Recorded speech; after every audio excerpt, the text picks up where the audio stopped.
225,000 women are diagnosed with breast cancer. 7% will be diagnosed with the disease before they turn 40.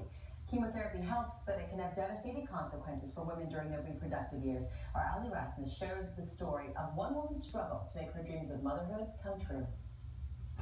A Sunday afternoon in the backyard is a favorite pastime for the Macleod family, but Melanie Macleod knows the happiness and serenity they enjoy now did not come easy. It was very tough, the day-to-day, but looking back at the whole year, it was very triumphant. I got through it. Her struggle began with a call from her doctor 4 years ago, saying, guess what? It is a cancerous tumor that we see inside of you. Breast cancer. Macleod later found out she had the BRCA gene, a genetic mutation that makes women highly susceptible to cancer at an early age. But at the same time, you still don't think this is possible. I'm just 36.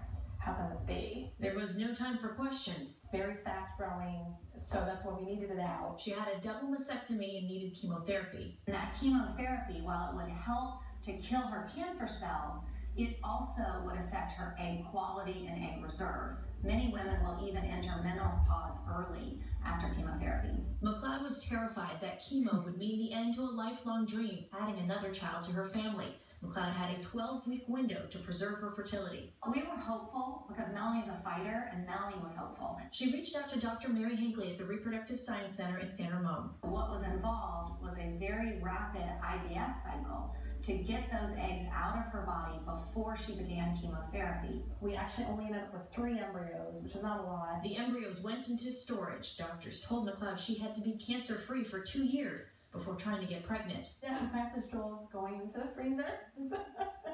2 years later, Macleod did another IVF cycle and ended up with 3 more embryos for a total of 6. But when the time came to get the embryos ready for pregnancy, she got heartbreaking news. 5 out of the 6 failed. 5 of the 6 embryos that we collected in all, in 2 years, of those 2 separate years, all failed. They just could not continue to grow properly. There was only 1 healthy embryo left.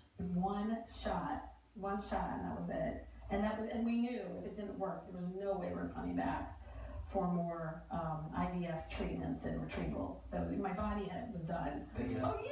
He just pulled himself up. Yay! Even more unforgettable than the call about her cancer diagnosis was the call Macleod got letting her know she was pregnant. I couldn't believe it. Oh, the tears, the waterworks were coming out. It was amazing. And I had a baby boy born on September 9th. He was meant to be, he was a fighter. It was that one egg, an embryo that just was meant to be the strong one and the survivor. Happy, smiling, and completely healthy, 1-year-old Ryan is the family's joy and his mother's miracle. One of the things about this field of fertility is that we see miracles every day. And Melanie's case is truly a miracle, but it's also a miracle that she worked hard for and fought hard for. A fight Macleod says she would tackle all over again. He honestly would not have happened if it wasn't for everything I went through.